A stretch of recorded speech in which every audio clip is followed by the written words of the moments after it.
web. I'm your host, 5 minutes or less review. And the main reason for me, basically coming out with this is basically I was looking at an apology provided by the CD Project Red, and I would say a lot of people have looked at it. They felt that they were not sincere, or they felt that they were hiding some other information. I'm not going to get into the gist of it. It's best for you to go ahead and look for a link for that review. I don't have it here on Twitch, but I'm possibly going to have it on YouTube. But the thing about it is that they made an apology regarding their product, and I think they also reduced the amount for that product on the other platforms besides PC. I don't know. Do check it out and confirm that. I'm just speaking because of just some things that were in the past moment. But the main thing here is just the review of the product. Listen, you can go to any other channel and look at the review for Cyberpunk. I'm sure they will do a phenomenal job. But I just wanted to, touch on certain things that I've not seen, or one or two reviews that I've watched. Most especially the more ones that receive more views. But here's the situation, okay? And I would say it's one of the biggest problems, especially with people's own taste in games rising. You remember when I think Grand Theft Auto first came out? It wasn't something pretty to look at, but to us back then, it was a revolution. It was a revolutionary material, and we enjoyed the hell out of that. And then they came up with Grand Theft Auto 2, 3. 3 was phenomenal. 3's physics were just, somehow it was crazy. It was the first time I had ever seen those kind of things. And they came out with 4, and then we're in 5, right? And possibly maybe 6. But they're doing a lot of DLCs nowadays. But we can remember all the transition from those periods onto the next. The same thing is happening with CD Projekt Red. Basically, they've moved from, where they were with The Witcher. If you watch Witcher, if you actually went back to play Witcher 1, it was just horrible. I got the game when they were trying to give the 3 games off with the Blood and Wine and so on and so forth. I got all of them at the same time. And I will tell you this, I will not touch Witcher 1 with a dirty rag, let alone my own hands. It was just disgusting. I couldn't believe it. But the transition from that to Witcher 2, which I loved, and then from Witcher 2 to 3, which was just, you know what? Just pack it up. We're done. Right? That's how I felt about that one. So when I heard them doing Cyberpunk, especially when I knew it was going to be a different genre than the ones they were dealing with, I knew there was going to be problems in the horizon. Especially when you don't have a template for that. And I don't even know whether they even consulted other game makers who have similar games to them, which I personally would believe would have been a solution to this mess that they have. Because if they had brought in Rockstar to help with this production line, I think it would have really, really helped them in moving the timetables of this thing a little bit backwards so that they can get the game out a little bit better, better and a little bit more polished. But I don't know whether they did that. But one of the reasons why I would simply say they didn't do that was because there's one thing that comes when you traverse an area alone and you achieve success. Okay? There's this pride, there's this, I don't know what it's called, it fills you so much energy. It's a pride that one has when they've achieved something alone. So I don't know whether they consulted Rockstar regarding this product, but it would have really helped for them to ship out a good product, but at the same time it would have been a shared success. So who knows about that one. But the main thing I wanted to just talk about this Cyberpunk is this: it was really unfinished, and I think with so much pressure from people who pre-bought the game, it will be hard for them to simply say, hey, we're going to give you another excuse in order to postpone the launch of the date. I think it's a big problem there, whereby they feel like they are, how do I put it now? Their hands are tied behind their back to some degree. They feel pressured to do what is needed. A lot of people who are on the other side will be saying, well, why should they feel pressured? It's their product. They should decide when to bring it out and so on and so forth. But people do not understand the nature of the mob. The mob is fickle. Today they're talking about your product. Tomorrow they may not even be talking about you. You're done for. You understand what I'm saying? And when you bring out your product might even not even move. It's always best for you to talk about your product, especially when people care about it, when people have been talking about it, when everybody is like hyped about it. The steam is rolling, the air is filled with blood and gore and so on and so forth, and you can feel it, and you know you can make money off that market. And you're like, this is the right time. But you know you ain't got the juice to meet the demand. But you send it out anyway just to get those sales because you feel it's the right time, but the product is not yet cooked. And for me, that's how I look at it. Cyberpunk wasn't ready to deal with the plethoras of abuse the game was going to go through in the hands of consumers. They were not ready for the multiple things that consumers are going to test about the game. Are going to see bugs, and then we're not going to even talk about the people who are trying to do the speed run-throughs, who are actually going to even utilize all the bug mechanics in the game and go through different sections in order to meet up with certain time requirements, So, personally, I there was no way out of it. They're just going to have to just bite the bullet on this one and take it as it is, and hopefully after it has launched, keep on sending patch. That is the good thing, okay? That is the very good thing about having games that are associated with the internet, because then you can always patch it post-launch. If it was in the days of the CDs, I don't think they will be able to do what they're doing. They won't even be able to move the way they are doing right now. You understand what I'm saying? And the thing about it is that I know this company. This company, and that of Larian, both like reputation. Their reputation kind of based company. And they love their reputation. Because when you've lost it with the masses, like I always say, the mass is a mob. When you've lost it with the masses, it's hard for you to get it back. And they themselves recognize it. And that is very important for them to continue to provide games at affordable amount, knowing quite well that these games are going to sell. Now, many of them are not going to deal with the headache of sending out CDs and so on and so forth. But at least I would say the problem they have to deal with is putting it on a certain platform to be sold and having to pay that platform about 30%, or is it 12%? I don't know. It's between 12 to 30%, depending on where you get it from, in order to distribute it to other people. I don't know whether that covers the cost of producing CDs and the CD covers. I don't know, whether it's the same amount. But I think if you're going to pay a flat rate of 30%, I don't know. Maybe it does. But in the bigger scheme of things, it's very unfinished with tons of bugs. It's very hard. Next, online. Now, basically, you're talking about providing certain services plus DLCs and so on and so forth moving forward. But I can say one thing: having it online is great.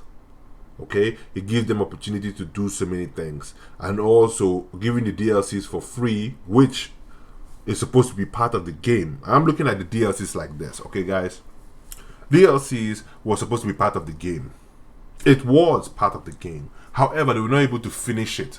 And so what they did was cut out a big chunk of the game that they felt was playable and send it off, while they keep on working on the other part of the games, which was supposed to be part, like I said, part of the game that they just kept down as DLC. So those DLCs, do not assume that they are, they are just something that they're adding there to apologize. No, they are just parts that were unplayable that they felt that they were going to be sending in later on.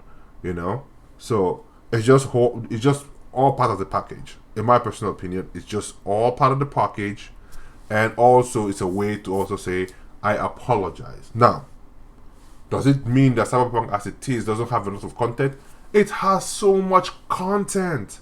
I don't think back in the day when you would buy games at $40, $50 will be packed in with so much content as these games nowadays. These games, we are expecting these people to do up and down for us. This is what I'm saying. There's just so much being packed in these games. Okay, so much. For almost little of what they're asking for. So much packed in it. So many missions, so many activities. We're talking about almost 12, 16 hours of gameplay here. That's a lot. The highest you should ask of any game is only 8, 9, 10 hours of gameplay. That's it. But we're talking about 10, 12 hours of gameplay. For what? For $60? Go and try that with any other activity you're doing out there. Any other activity that you're doing out there that you're gonna pay $60 just to get to pay and play. Any other activity out there, it's barely 1 hour, 2 hours. That's it. You're out. You're done for. You just say, oh, that's $60 well spent. That's it. But when it comes to games that give you how many hours, you not expect them to give you the whole world? Nah, man, no, chill. So for me, I feel like the online situation that they have right now, where they're giving you guys a lot of things, yeah, sure, they're doing great with it. I'm not saying all of these things to simply say, hey, it's okay for them to chill or for them to calm down. No, what I'm saying is very simple, that they are doing a lot as a video game company. Most video game companies out here, they are doing a lot to provide for people. You know what I'm saying? And let me just drop that one for now. Okay, I said earlier on that they look like a GTA clone. They are a GTA clone, whether they like it or not. GTA with augments, GTA with driving car simulation, GTA with shooting gun simulation, GTA with, go meet this person for this mission, go meet that person for that mission. It's a GTA clone, in my personal opinion. I don't even know whether GTA even copied that kind of gameplay from somebody else, but it's more like fetch quests and so on and so forth. They are GTA in many perspectives, and I believe that it would have been best for them to bring somebody from GTA or from GTA group of people that work with GTA or Rockstar who are familiar with this to help speed up the production on some of these things. But then again, pride will no longer be there. Just like how there's no pride when it comes to Larian in getting somebody from where is it again? Forgetting what it's called, to come in, and his name is Michael somebody, come in and help them with all their D&D rule set and blah blah blah, and that in itself, I mean, they're not going to have pride in that fully, but at least they are going to give you a good game out of it, so at this point in time, they're willing to simply say, hey, we don't know the path, please help us get to that path, help us, direct us in certain ways to get to this path. We're not too familiar with it. So, it being a GTA clone, I mean, basically you can see the phone use, the cellular use, as you're driving or as you're walking, whatever it is. You can also see it in the car crash dummy situation. The car crash, whatever, just doesn't look right in the game, right? When you hit somebody, when you run into a pole, when you're chasing the people who are centered around somewhere in the city, it just doesn't look right. Many of the dolls that are set up in the cities don't really act properly, compared to maybe GTA.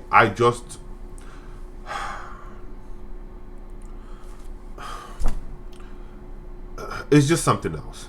Even the driving sucks. Let's be honest about it.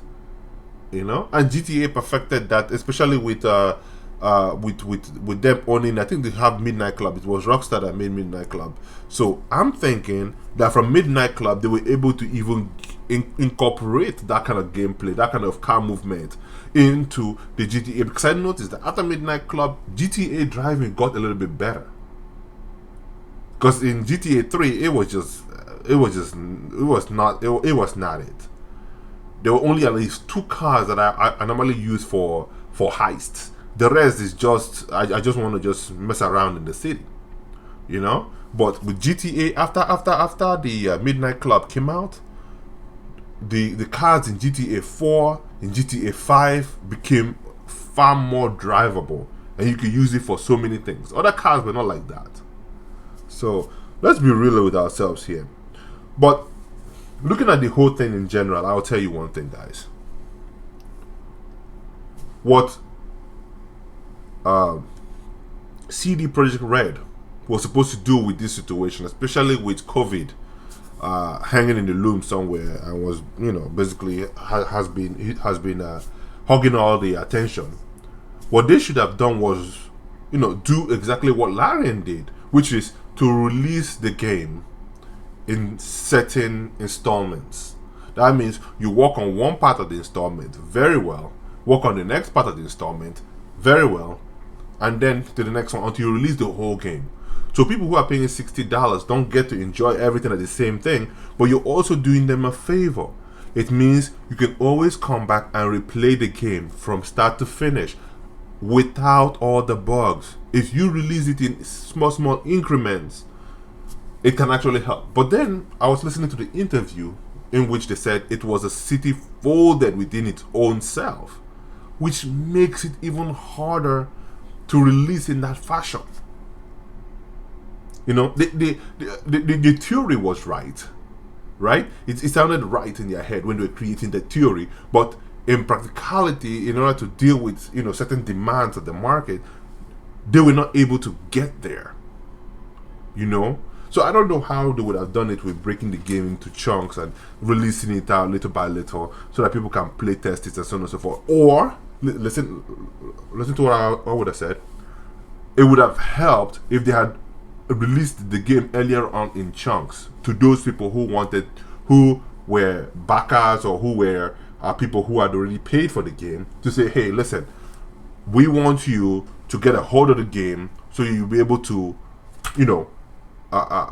play test the game for us, number one, and secondly, for you to have something that you've partially paid for the time being while we work on the other things. That way they could see all these problems and help, and then try and resolve it with time. It's not easy, especially with such a big project. Okay, look at the game itself. It's huge. It's big. And again, they're developing all the streets, the alleyways, the this, the that, all from scratch. This is not something that they copied like maybe GTA, where they try to get the landscape of somewhere and then trying to rebuild it. At least they have some kind of a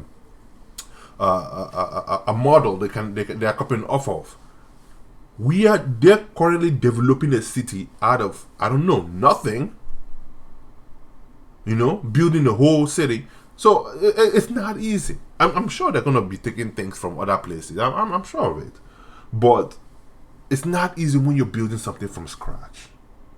It's not easy. But I can tell you one thing though. Now that they know the juice properly, they'll be able to model other stories that could come from this game a little bit better now.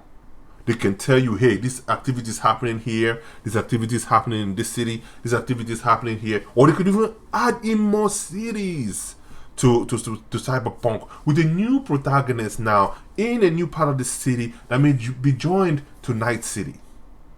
You heard? Exactly. So it's a stepping stone to something greater. That's if the company itself want to continue with this thing, okay, with this line of thought here. They have an opportunity to get something done in this night city. That means it's not. I mean, just like The Witcher, right? Where you have the different areas where they try to show you. But here's a situation whereby you have a world you have created. You just need to create a different aspect of the world somewhere else. Give us a new protagonist, and boom, that is it. It makes life easier. They've gotten their legs into the industry. They know how things operate. They've dealt with all the problems associated with having a world like this, and then they can create new stories out of that world. So think about it. It's the price you pay for traversing a new area, a new field, a city-like, not a village-like environment.